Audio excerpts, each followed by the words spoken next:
The more techniques you learn in jiu-jitsu, the worse you might actually be getting. And I know that sounds probably backwards and counterintuitive, but after years of training, competing and coaching, I can usually tell within a few minutes who actually understands jiu-jitsu and who's simply collecting techniques. Now, the surprising thing is that most people, even after years on the mat, fall into the second category. They know a wide range of techniques, they've got a rough idea of what they want to do, and they've spent time drilling. But the moment something doesn't go exactly the way they expect it to go, everything just starts falling apart. They lose control, they rush, they begin forcing things that are not there. And when that happens, they usually come to the same conclusion, which is that they just need to learn more. And that's where the problem really starts, because they begin adding more guards or adding more sweeps or more submissions, from YouTube and all that kind of stuff. Adding more variations on top of what they already have and thinking that this will somehow fill that gap. But in reality, it usually does the opposite, because jiu-jitsu is not about how many techniques you know, it's about how well you understand what's actually happening underneath those techniques. Now, if you don't understand that, then you'll always feel like you're guessing and that your performance will always depend on things going exactly how you expect them to, which is not how live training works. And I know this because I trained like that myself for a long time, always looking for the next technique that would fix everything. Something new, something sharper, something that would give me an edge. The problem was that nothing really changed until I stopped asking what move I should do next and started asking what was actually happening in the position. I began paying attention to whether I was controlling a space, whether I had inside position, whether my posture was strong, and whether my base was stable, because those are the things that actually determine what happens next, not the technique itself. Now, when you start to look at jiu-jitsu through that lens, everything begins to simplify. If you don't understand space, then you'll always be reacting, either giving it away without realizing it or panicking when someone takes space away from you. Once you understand space, then you realize that jiu-jitsu is simply a constant battle of taking space away from your opponent or creating it for yourself when you need it. And that understanding alone will change how you approach every position.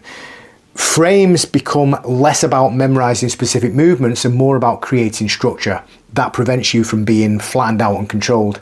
And if your frames are not solid, then nothing else really has a chance to work.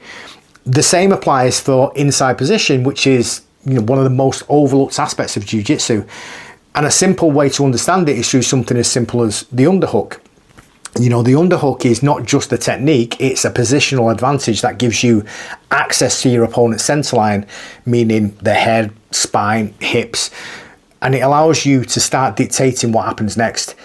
If you're on the bottom, an underhook is often the difference between being pinned flat on your back and having a pathway to get back to guard or get to your knees or to eventually stand up.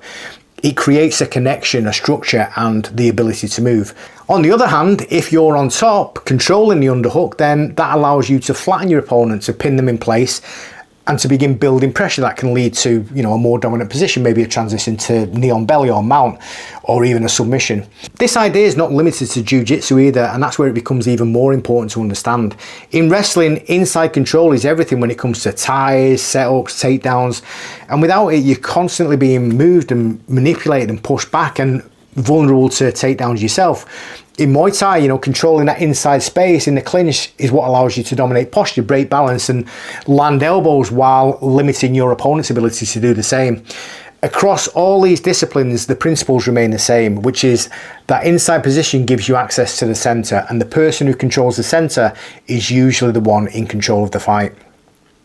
Posture and base follow the same pattern, because without them, everything becomes unstable and you end up trying to attack from positions where you're already vulnerable or compromised. Bad posture makes you weak and disconnected, while a poor base makes you easy to move, sweep, and off balance. And you see it all the time, people trying to force techniques from positions where they're already losing, and although it might work occasionally, it's never something that you can rely on consistently.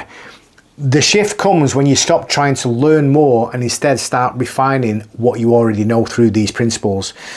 Rather than adding more techniques, you take one guard pass, one escape, or one position, and start asking better questions about it.